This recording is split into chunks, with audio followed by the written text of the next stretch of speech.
Hello and welcome to The Take with Sophy Ridge, live at 9 here in the heart of Westminster. Now, there are certain points in history when economic events change the shape of politics.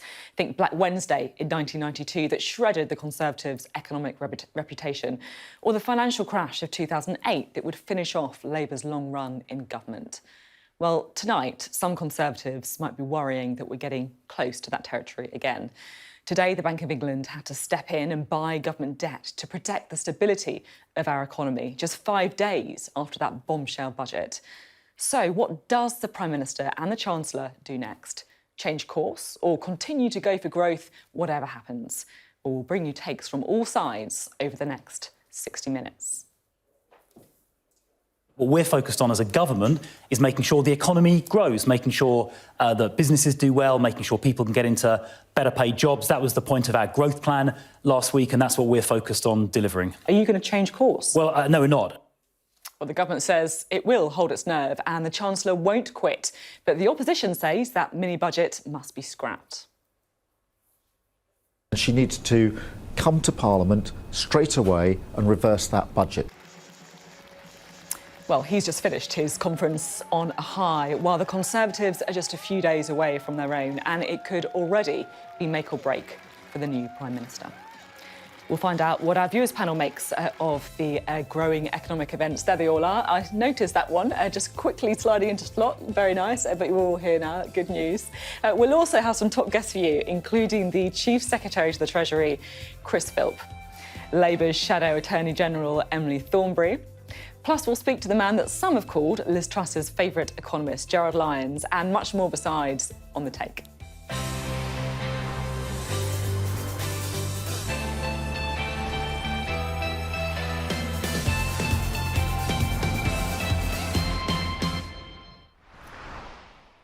Hello, good evening. Well, just last Friday, the Chancellor stood up to deliver what was described as a mini-budget.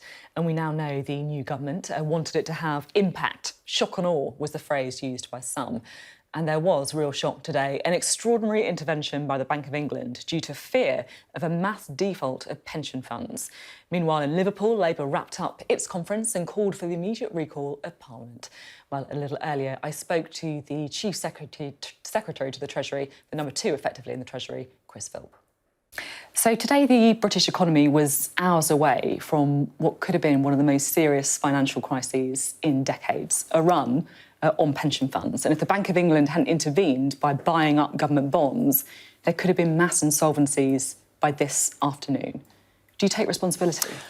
No, the Bank of England did its job. The Bank of England intervened in the market to ensure financial stability. That is exactly what the independent Bank of England is there to do, and I think the market has responded positively to that. So I think we should all be very pleased the Bank of England has done that. What we're focused on as a government is making sure the economy grows, making sure that businesses do well, making sure people can get into better paid jobs. That was the point of our growth plan last week, and that's what we're focused on delivering. I think everyone can agree that it is good news that there was an intervention. But I guess the thing is why they felt the need to intervene in the first place. And in the 5 days since the budget, a third of residential mortgages have been pulled from the market. Interest rates are now predicted to double next year. I mean, that could mean people losing their homes. And it's self-inflicted. It's a budget that decided to prioritise helping the one group of people who don't need help, those on over £150,000 a year. Are you going to change course? Well, no, we're not. Let me just first of all take the point about what the event on Friday, the Chancellor's statement, was designed to do. So to be clear, the abolition of the additional rate, the 45p tax band, constituted less than 1/20th, less than 5% of the fiscal firepower that was deployed. Things like the national insurance tax cut, bringing forward the cut to the basic rate of income tax and holding down corporation tax for businesses, big and small alike, benefit everybody. I mean, there are 30 million workers who benefit from those national insurance and income tax decreases. It was an event, a statement designed to help everybody in the country directly, and by getting the economy to grow, it will help everybody as well. Now, you made a point before that about, has this caused the volatility in the market? And I think if you just take a step back and look at the markets, whether that's currency markets or bond markets, interest rates, over the last year or so, and the last 9 months in particular, globally, we've seen quite a lot of volatility. I'm going to have to come at you there because, you're talking about global forces, but it is clear that the UK is an outlier here. Let's just look at the yield now. Well, hang on 30-year, just let me finish. Look at the yield on 30-year government bonds. This is the cost of UK borrowing, effectively the bedrock of these pension funds that the Bank of England had to intervene to try and support. Well, I'm not sure this is... The UK is a clear outlier. So I'm not sure this chart's going to be up to date. I looked at bond yields before coming in, and the US bond rates and UK bond rates are pretty. I don't know where they got pretty close together, right? That is up to date. You can see it dropping a little bit, but you can see the huge increase. The red line is shooting ahead of the others. And you're talking about global forces. Well, you also talked about interest rates, right? I mean, if you look at the interest rate cycle across the globe, interest rates are increasing. They're actually higher in the United States than they are in the United Kingdom. So I think we are looking at global changes, global volatility. It's been happening not just in the last few days. It's been happening in the last few months. I mean, the Bank of Japan made an intervention in their currency market just a few days ago, and we're responding to these same global forces. But what the government is focusing on, because obviously the monetary policy is the independent Bank of England's preserve, what we're focusing on as a government is growth, is making sure our economy is freed up to create the jobs of the future, to create better paid jobs as well. And that's what the growth plan is designed to do. We've also, so you mentioned inflation, interest rates, we've also intervened decisively in the energy markets to make sure that households don't face bills of £3,000, £4,000, £5,000 this winter, which was forecast just a few weeks ago. We're making sure the average household doesn't pay more than £2,500. That is a huge intervention that will help every single household in this country and every business as well. I accept it's a huge intervention, but this is partly why the markets are concerned, isn't it? Because, look, you've got this huge intervention on the one hand, you've got tax cuts on the other, and you haven't told them how you're going to pay for it. Why did you not publish the OBR? Why didn't you even bother to get your sums done? That's why the Chancellor of the Exchequer has said very clearly, he said it on Friday and he said it again on Monday, just in case anyone missed it, that there will be a full medium-term financial plan, medium-term fiscal plan, set out on the 23rd of November that will explain what his plans are, but it will include getting debt over GDP down over the medium term. It'll be fully scored by the OBR. And we should also just keep in mind that we start today with the second lowest debt to GDP ratio of any G7 country. But I think the question you've just asked will get very clearly and comprehensively answered, including an independent OBR score on November the 23rd. OK, I want to ask you a bit more about that in a minute, but just before we do, because it's really interesting talking to you, it's pretty clear that you are not changing course. You're effectively pushing on. There's going to be no reversal of what the plan of the government is. No, not at all, because getting Britain's economy growing is so important to raise wages important to pay the tax bills of the future. My point is, why do you think you are wrong and so many other people are... You were right, sorry. Yeah, there we go. Why do you think you were right and so many people are wrong? I just want to look, because here's the International Monetary Fund. They've said, given the elevated inflation pressures in many countries, including the UK, your point, we do not recommend large and untargeted fiscal packages at this juncture, as it's important that fiscal policy does not work at cross purposes to monetary policy. And they go on to say the nature of the UK measures will likely increase inequality. A really clear message there from the IMF against your plans. And it's not just them. The former Bank of England Deputy Governor Charlie Bean said the budget went catastrophically wrong. The chief economist at Capital Economics. The idea is going to spur on economic growth, I find difficult to believe. Even Julian Jessop of the IEA, usually someone who's quite pro-Liz Truss, even I can't put a positive spin on this. Why is the government so confident that you're right and everyone else is wrong? What do you know that we don't? Well, first of all, getting growth going is critically important to our country's future. People question it will. Let me just answer the question. Look, if you look at our growth in recent years, it needs to be higher. Higher growth leads to more jobs, better pay, and it makes us more able to pay the tax bills of the future to fund the NHS, health, police, and so on. And that's why the growth plan is so important. It is, of course, also important to be fiscally responsible, which is why the medium-term fiscal plan and the accompanying OBR scoring is going to be set out in full on the 23rd. But, if you look at the reaction to the statement, the Chancellor's statement, Kwasi Kwarteng's statement on Friday, look at the response of people like the CBI, the Confederation of British Industry. Look at the response of people like the Federation of Small Businesses or the British Chambers of Commerce. They all really strongly welcomed these packages and these measures because they understand it will help their members, the businesses who create jobs and who pay taxes. It'll help them grow. And it is their opinion, I think, and it's the way that their members respond to this that I think is the most important thing here. Kwasi Kwarteng said on Sunday there's more to come. Are you planning more tax cuts? I think Kwasi Kwarteng is planning to lay out our approach to getting the country's finances responsibly managed in his medium-term fiscal plan on November the 23rd. That is what we should be focusing on. I don't expect that to involve significant measures on the tax side. It'll be looking at our long-term fiscal prognosis. OK. So if you're looking at the long-term fiscal sustainability, and it's not going to be so much about tax, the elephant in the room is spending. Are you going to be cutting spending? Look, we're going to be... So first of all, it's really important to say we are going to be sticking within the existing spending envelope. That's the Comprehensive Spending Review 2021 envelope set out a year or so ago.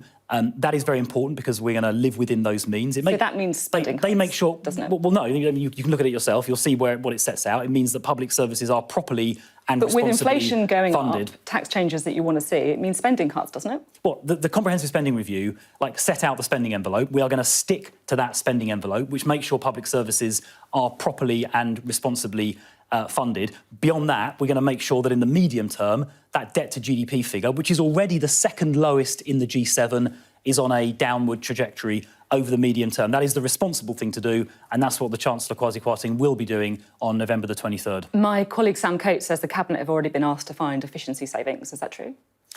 Well, the government always wants to operate more efficiently. We want to make sure that our taxpayers' money paid by our neighbours, my constituents, is spent as well as possible, and that it's prioritised towards projects which deliver growth. Infrastructure, for example. We talked a lot about getting more infrastructure built. So obviously we're constantly looking at that. But I want to emphasise again, we're going to be sticking to the existing spending envelope, which was set out a year ago. It covers a 3-year period. We're in the first of those 3 years now. It makes sure public services are properly and responsibly funded, and we're sticking to that.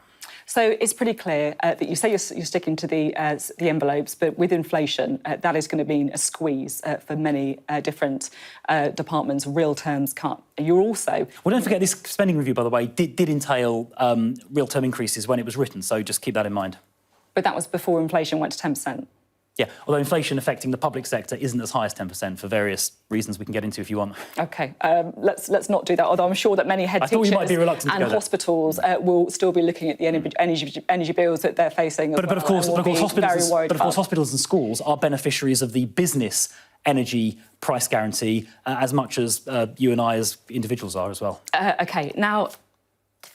You're not going to... I just want to have a little look at the recent polls that we've seen as well, because this is something that a lot of your colleagues are going to be concerned about. They're going to have a look at the market reaction to the budget, and they're also going to be looking at things like this, which is, the latest polling showing record Labour leads up at 45% for Labour, the Conservatives on 28%. You speak to your colleagues. Is it right that letters of no confidence in the Prime Minister have already started going in? Well, I certainly haven't heard about that, and I'd be astonished if that was true. Look, what matters isn't a snap opinion poll done on a particular day of the week in September. It's a longer-term trend than that, well, though, isn't it? I'll tell you what the longer-term trend is going to be. The longer-term trend is going to be getting growth going, which the growth plan will deliver. And when that delivers higher growth for this country, we're going to see wages going up, we're going to see more and better jobs getting created, we're going to see a more sustainable tax base to fund public services. That is what I think the public want and expect to see. And when that growth plan delivers in the fullness of time, I think the public will be enthusiastic about that, as people like the British Chambers as people like the British Chambers of Commerce, the Federation of Small Businesses and the Confederation of British Industry are enthusiastic about it already. 2 very quick questions to end, because we are out of time. Are you going to recall Parliament? Well, that's not my decision. I haven't heard that being discussed. We've got party conferences going on. So, I mean, that's not my job to decide that, but I haven't heard that suggested. And also, where is Liz Truss? Well, I met Liz Truss in number 10 Downing Street about an hour ago. Do you not think that she should be out reassuring people when we're about to see a run on pension funds when the Bank of England's had to step in? Why haven't we heard from her? Well, Liz Truss is busy, running the country. She's busy setting our policies. We were discussing the medium-term fiscal plan with her, the Chancellor, and I, and she's getting on with her job as you would expect her to be. OK, thank you very much indeed. Thank you. Well, that was the Chief Secretary to the Treasury, Chris Philp, a little earlier. Just to give you a bit of an update, you might have heard the slight ding-dong we were having about the graph showing the yield on 30-year gilts. Now, it is correct to say that it has dropped sharply down to just under 3.4%, although that, of course, is after the intervention from the Bank of England. So after the intervention from the Bank of England, those yields have gone down. Now, Labour wrapped up its conference in Liverpool today, and it's clear the party has a spring in its step after a well-received leader speech yesterday and strong poll leads. And all that before more financial turbulence today. Keir Starmer has called for the immediate recall of Parliament over the economic crisis. Well, we can speak now to the Shadow Attorney General, Emily Thornberry, who joins us now. Thank you very much for being on the programme today, Ms Thornberry. I'm not sure if you caught the whole of the interview with Chris Philp. The main takeaway for me was when I asked him if they were going to change course, he said, "No, we're not." What do you make of it? I know. The complacency is just extraordinary. Everybody else in the country, all commentators around the world, are unanimous in saying they have made an almighty mistake with our economy, and they're just going to blunder on. What we need is the government to come back to Parliament. It's the appropriate place for them to come and to reassure the markets that they have a plan for funding these tax cuts. I have to say, why we're going through all of this. Why are they trashing the economy for the sake of 1% of people getting more money on the back of unfunded tax cuts? I don't know. But in any event, they've spooked the markets because of the way that they've been talking. It wasn't just what they did, it was also what they briefed. They briefed that they were going to go further. I thought it was interesting that Chris Philp didn't seem to be talking about bringing in the personal allowance for higher rate taxpayers, which was something they were briefing. So perhaps they've gone back on that. But they're still talking about they're not going to tell us how they're going to pay for all this stuff until the 23rd of November. And what is going to happen in the meantime? The markets need reassuring. What we're going to see, I think, is Kwasi Kwarteng is swanking onto the stage in Birmingham for the party conference and telling us all that everything is fine and that any problems that there are not his fault and that he's doing the right thing. And he'll have 2,000 of the Tory faithful telling him that he's right, whereas the rest of us will be holding our heads in our hands and thinking, what are they doing? There's one thing that I don't understand, right?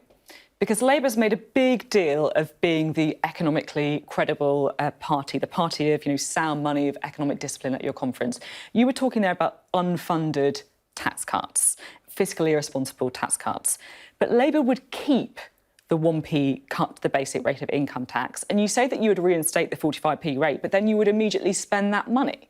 So that's not being fiscally responsible either, is it? Because you do exactly the same thing in fiscal terms. So I think there's a number of things. Let me just give me a moment to answer it. So the first thing is that unfortunately we fear that we're not, hopefully we'll be in government in 2 years' time, but it's 2 years. And so the 19 pence tax rate will be embedded by that stage into our fiscal system. And frankly, we haven't gone into a single election since, including 1997, saying that we were going to raise the basic rate of tax. That isn't what we do. It isn't what we're about. We're not about increasing the tax burden on working people. So it will have been worked through by that stage. The question is how do they deal with the emergency now? The emergency of their creation, with them saying, we're going to do this, we're going to do that, we're going to do this, and it's all going to be on the back of yet more borrowing. Hint, we may do more. Hint, we may start cutting public services. And this is just not the way that you increase growth. If you're going to increase borrowing, you do it in order to properly invest, which doesn't mean a sugar rush of giving tax cuts to the richest. It means doing things like we've said, which is setting up a great British energy company that will be publicly owned and that will increase the amount of energy that we create within our own country so that we're not dependent on Putin, so that we're able to get to net zero faster, and so we're able to push down the energy bills. That's how you ought to spend money. That's what you should be doing. That's a kind of real plan, not what they're up to, which is just looking after their mates. So given that you say that the levels of borrowing are uncomfortable, given that you say that Labour doesn't want to go into an election promising tax rises for working people, are you also going to go into the next election promising to spend more money on health and education, given there's no more money left? So there's a number of things that we have said already. We've said as a principle that we need to have a fairer tax system than we have at the moment. And we've begun to show the way in which we would go. So we would not be cutting corporation tax, for example. And if there wasn't the cut to the corporation tax, then that would be 18 billion. We would have a windfall on those energy companies that at the moment are making enormous profits. They were never expecting to make those profits, but on the back of what's happening internationally, prices have gone up so much that they're making whacking great profits. And we've said, well, we ought to have a windfall tax on them. The government, for reasons which are beyond understanding, are saying they're not prepared to tax these energy companies that are making an absolute killing. But they have introduced one windfall tax, to be fair. They have introduced one windfall tax. They don't want another one. Yeah, but since then, the prices continue to go up and will continue to go up, so their profits will continue to go up. And the person in charge of BP, for example, says that it's like having a cash machine. When it's put to him, which is one of the Tory defences, which is, oh, well, these companies will stop investing if we tax them too hard. He says, no, we continue investing. So all of this is nonsense. We would change the non-dom status and the rules in relation to that. That would make us 3 billion. So there's a series of things that we would be doing differently to the government. And of course, I mean, the one thing I agree with Chris Philp on is he says every pound should count. Well, darn right. Right. I do want to squeeze one more question in, if I may, because you and I have both been in Liverpool at Labour conference. And I don't know if you agree with me, but it felt to me like the most buoyant, frankly, Labour conference that I can remember in quite a long time. And there's been numerous polls, of course, showing a rather healthy poll lead for the Labour Party. Do you think you're going to win the next election? Yes or no would be fine. I can't say yes or no because I don't want to take anything for granted, and I know that Keir isn't either. We really want to have the opportunity to serve, and we will be asking the British public in 2 years' time. OK, thank you very much indeed. Emily Thornberry there for the Labour Party. Well, as we get towards the end of an extraordinary day, our Deputy Political Editor, Sam Coates, has hot-footed it back from Liverpool this morning, I think, was it, on the train from Liverpool. He's back now here in Westminster with us. What a day. What is going on in the government right now? Right now, Number 10 rejects that Friday's big statement with all those tax cuts and all that additional borrowing, £72 billion extra borrowing just until April that Kwasi Kwarteng needs in order to fund all those tax cuts. Number 10 rejects that that is the main reason for the turmoil that we've been seeing in the markets and the emergency intervention by the Bank of England. It's quite incredible.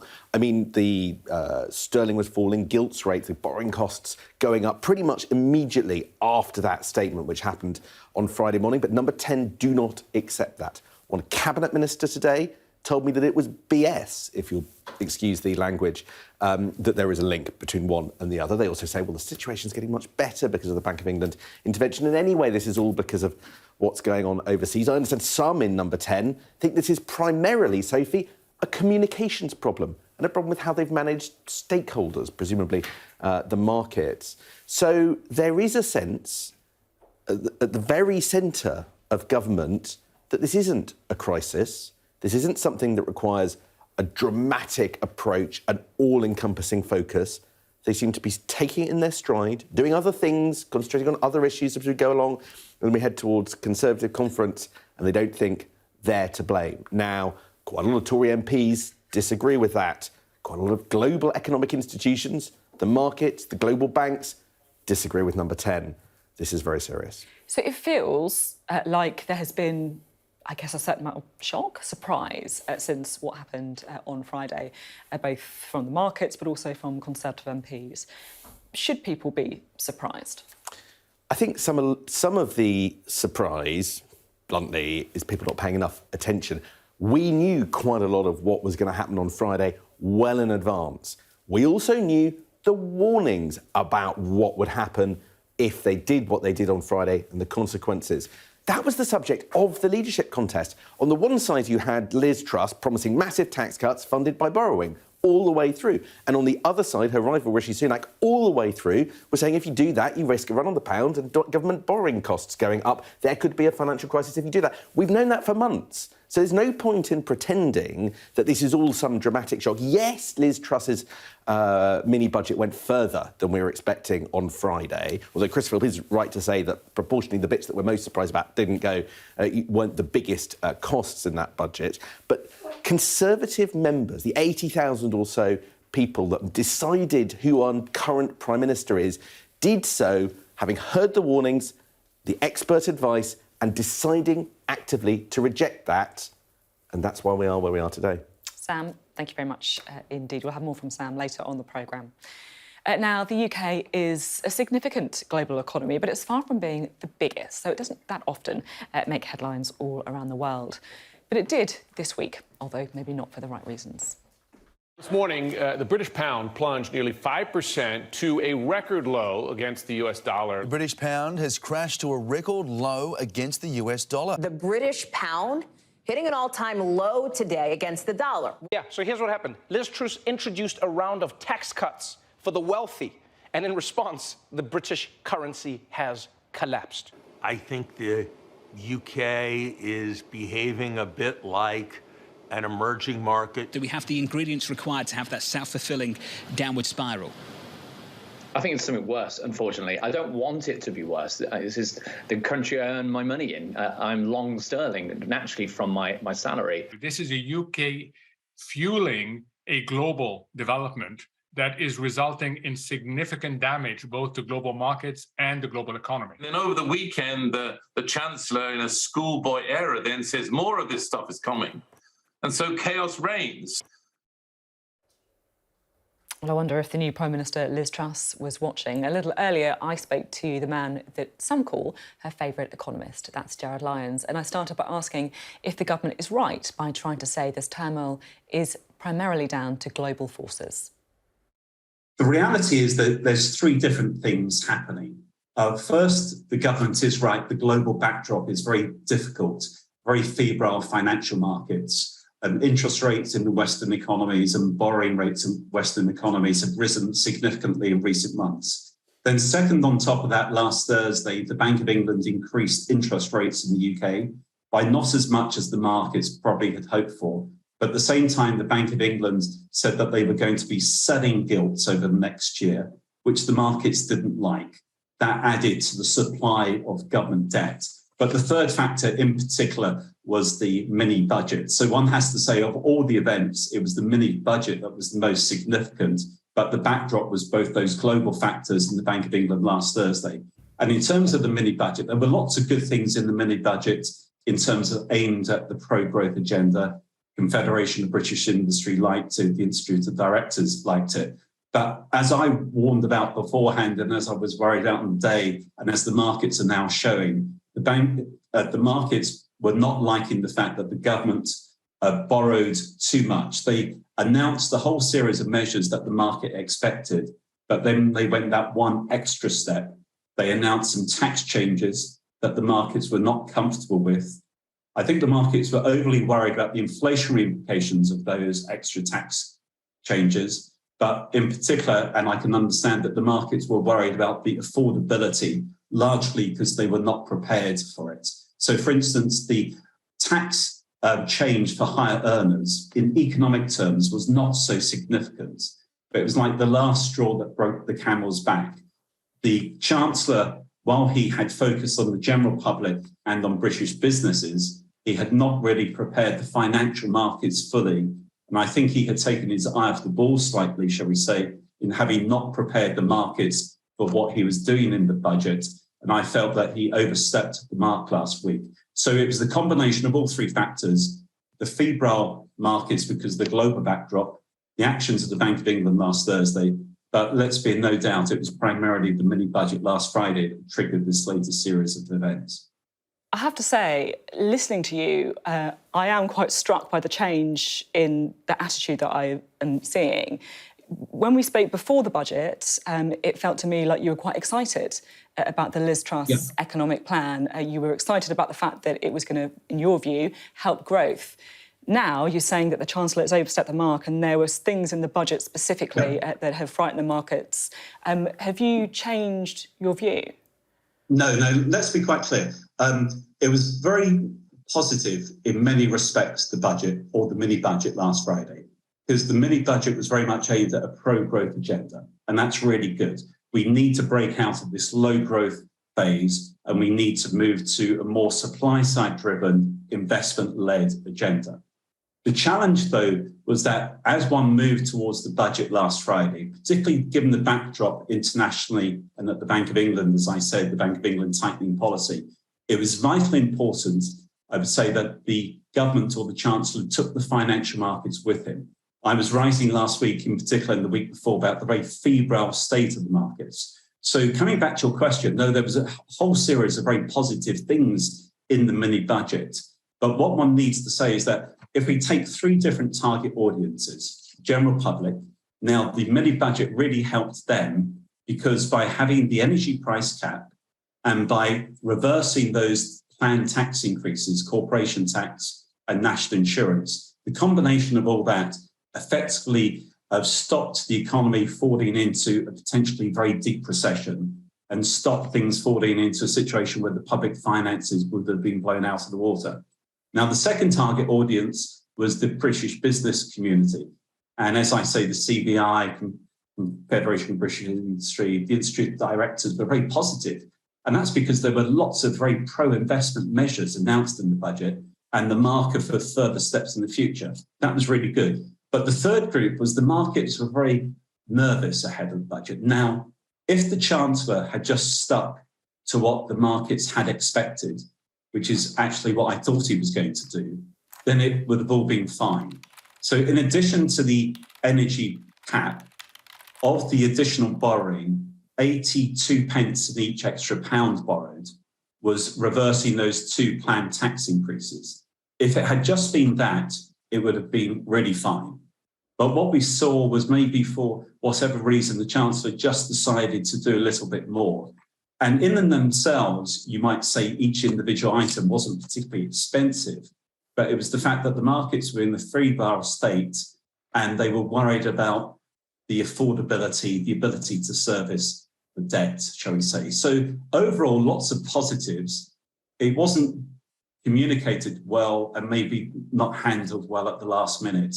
But putting it all together, coming back to your question, I think the pro-growth strategy is very good. But what we now have is the aftermath of the events of last week. And what we need to see is a period of stability return to financial markets. You say that a period of stability is needed. Do you think spending cuts are necessary?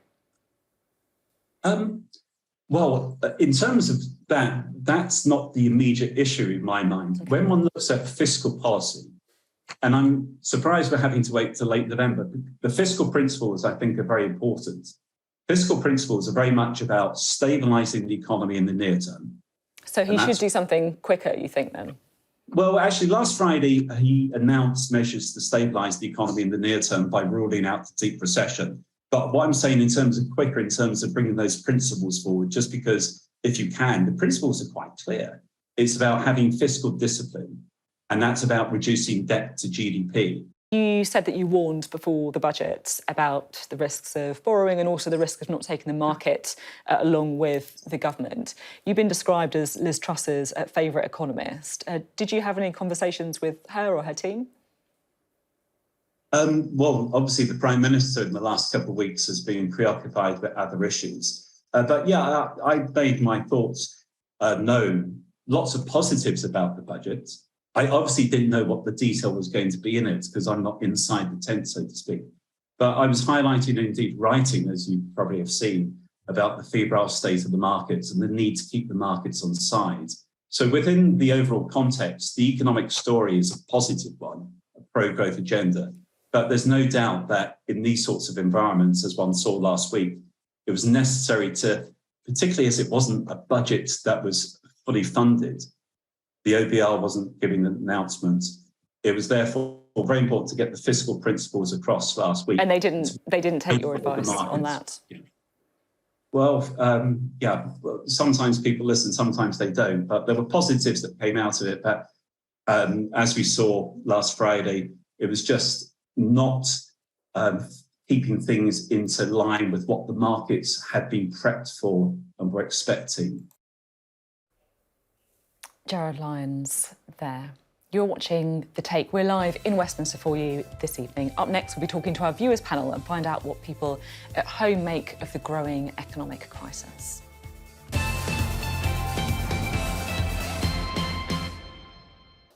Hello, welcome back live to Westminster. You're watching The Take. Now, it has, even by the standards of recent times, been yet another extraordinary week, and it's only Wednesday. Let's have a listen. We've woken up to a new record low for the pound. Its value sank against the US dollar. All this will require a significant monetary policy response. Mortgage lenders have pulled their best fixed-rate deals after the Bank of England said it will raise interest rates by as much as needed. This line getting higher and higher, and as it gets higher, our mortgage costs are creeping up as well. And then finally, that's where we are today. The world we're heading for is a bumpy few weeks. The Chancellor is going to have quite a tough time because he's now promised to set out plans to balance the books. I'm not going to make any comment now. We've just heard from the Bank of England just now, Jane, with a rather extraordinary statement saying that they are planning a gilt market operation. Every major economy is dealing with exactly these same issues. And I'm told that there were a swathe of pension funds that, were it not for the government's intervention, would have essentially collapsed, been insolvent by this afternoon. And she needs to come to Parliament straight away and reverse that budget. Welcome to a special Sophy Ridge on Sunday. We're live here in Liverpool at the Labour Party conference. It will fall to us to fix the damage that the Tories have done. As in 1945, 1964, 1997, this is a Labour moment. And together with the British people, we will do it. Thank you, conference.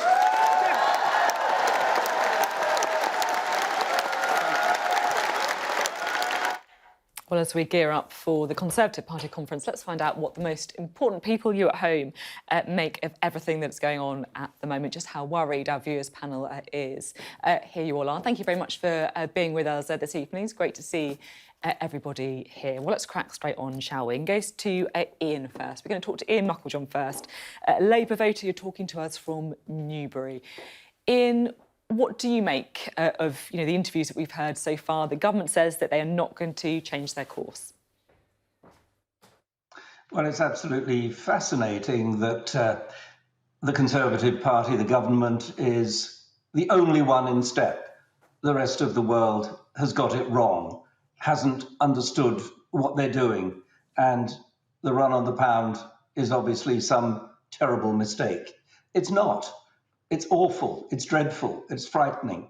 And whatever budgetary benefit there may be for the ordinary working person by way of tax cuts is quite likely to be eaten up by increased mortgages, by the cost of living, by general inflation, much of which, it seems, may well be caused by this particular budget. OK, so Ian, unhappy with the thought that the government wants to continue with its plan. Let's get the view of Vic Daniels now, shall we? Conservative voter, you're talking to us from West London. Are you pleased that the government is sticking to its plans? I'm pleased, I'm confident and I'm motivated, Sophie. I run a small business, 120, 130 people, totally demotivated about the increases in national insurance and also the proposed increase in corporation tax. Over the last 5 days, we've got more jobs out for hire than ever before. We're all in step. We're all motivated, and we all want to work harder, work longer, get more people on the payroll, make more money, pay more tax, employ more people, and ensure that there's more money available to the public services. So, as a small business person, I'm in a very good place at the moment.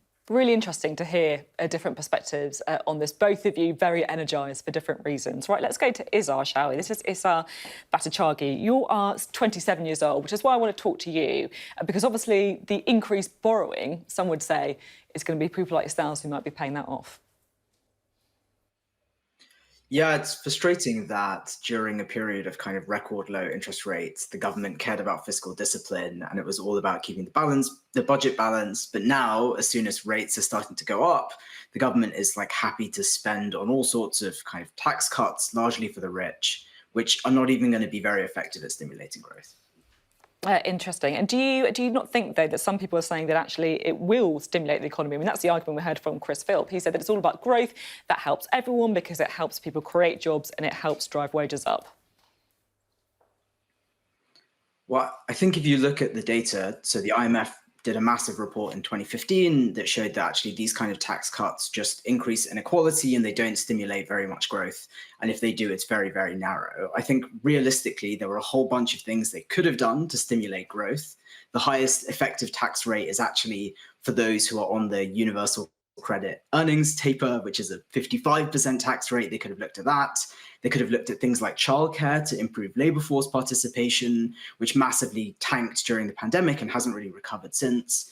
So it's actually just frustrating to see that they've opted for a policy that doesn't really have any evidence. Well, let's see what happens at the next policy review, shall we? Really interesting to hear your thoughts. Thanks very much, Isar. Right, let's get Chloe's view next.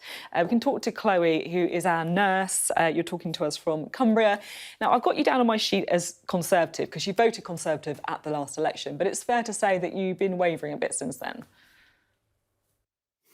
Yeah, I think from seeing the Labour conference as well, they're a lot more in touch, aren't they, with the regular working person.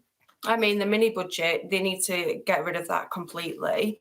We've now got the Chancellor that doesn't, he has no comment when he's questioned about it. And we've got a Prime Minister that has been nowhere to be seen, which doesn't really give you much faith in any of this, really. And I think, I've spoken to people just today who have then said, like one of my friends, she's got a £500 gas and electric bill. So, you have to go to work more to pay your bill. There's then higher for you not to be there because you're having to go to work more. One of my other friends today, he said he's really concerned about the interest rates on his mortgage. So he's the same, he's now really concerned about having to go to work more, not even being in the house that he's having to pay more for. And I think it's a really frightening time. And I think it's really going to start affecting people's mental health as well. I think there'll be a massive increase in things like that.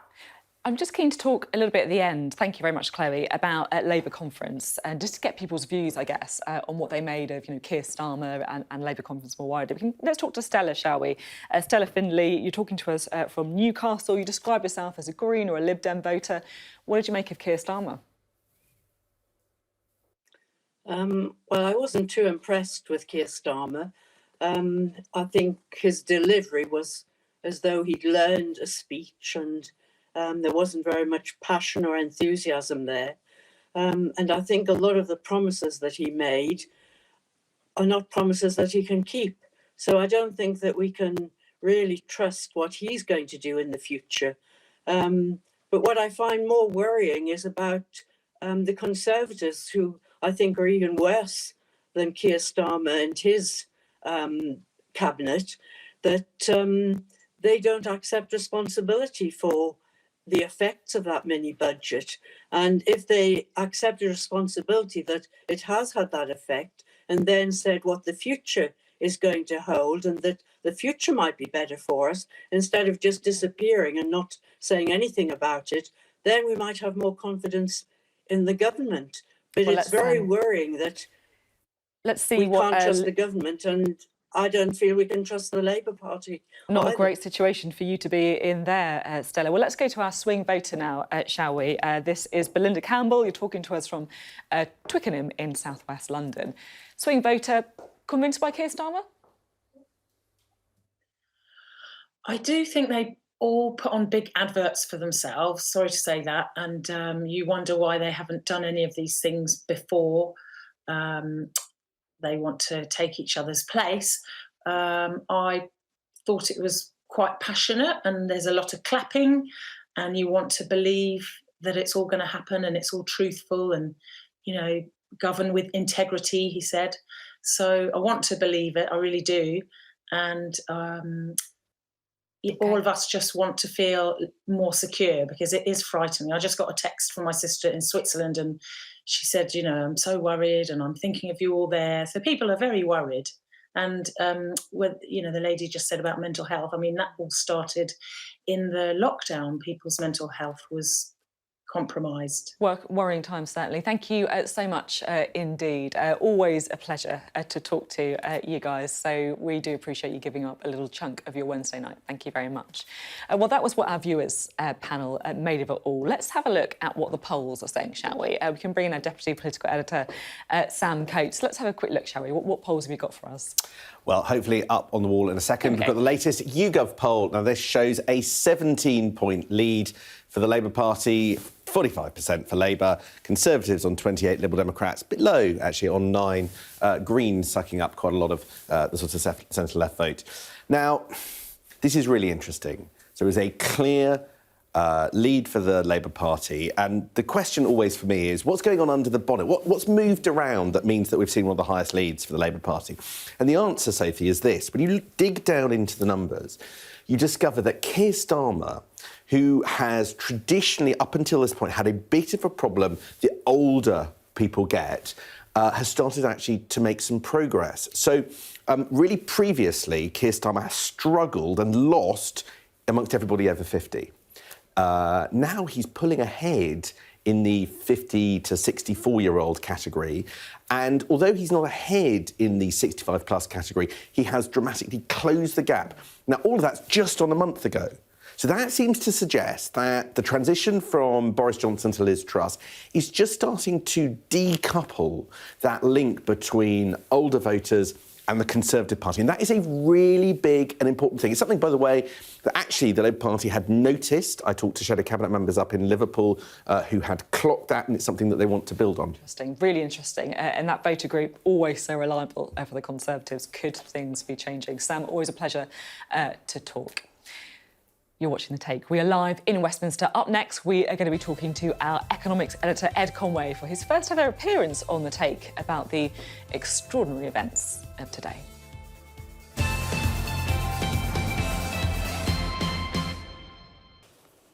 Hello, welcome back to Westminster. You're watching The Take. Well, at times like this, it's always worth talking to our economics and data editor, Ed Conway. So we've managed to sneak him on to the programme tonight, which I'm very happy about. Ed, firstly, can you just explain to us what happened today and why is it important? Well, it's kind of incredibly complicated at one level. You know, the functioning of some of these pension funds is pretty abstruse. But, you know, pragmatically speaking, what's happening is that the entire economic system, as we know it, you know, our lives to some extent depend on what's happening in government bond markets. It's kind of the basis, the foundation stone for so much of what constitutes the financial world, whether it's pension funds or whether it's mortgages. And that is essentially facing a shockwave at the moment. Those yields have gone up an enormous amount, which has impact all the way down the line. So you're seeing various chain reactions that are kind of unexpected, which is in some senses similar to what we saw in the financial crisis, you know, a decade and a bit ago, where just unexpected things happen when a certain market goes a little bit haywire. And that's basically what's happened with pension funds. And you've seen the Bank of England intervene here. And as a result of that, well, the bank is spending a lot more money. They say, averted what I'm told was looking for a moment like a run dynamic. And when they say a run dynamic in kind of the central banking world, you know, that's similar in a kind of wholesale sense. So rather than being kind of people queuing on the street, but in a wholesale sense, similar to what you saw with Northern Rock. So the risk of a kind of spiral. Well, they got there, and they got there kind of before it actually turned into that spiral. And Ed, how do you think, just quickly, how do you think the markets will react to what Chris Philp told us tonight, that the government is not going to change course? They think this is because of global events, not the budget. Yeah, I mean, we're just going to have to wait and see. And that is definitely the message from government, from Chris Philp. Fascinating interview. And it's hard to believe that it was just a coincidence. That's the thing that I think people will be a bit sceptical about. You know, this is the only time we've ever had a reaction quite like this straight after a budget. So is it just bad luck that this has happened? Or is there some cause and effect? And most people I talk to in markets think there was a cause and effect from this budget. Ed, thank you very much indeed. Really interesting to talk. What an extraordinary day. Thank you for spending some of your evening with us here on The Take. We'll be back next week and every week, Wednesday at 9 p.m. See you next Sunday at the Conservative Party conference.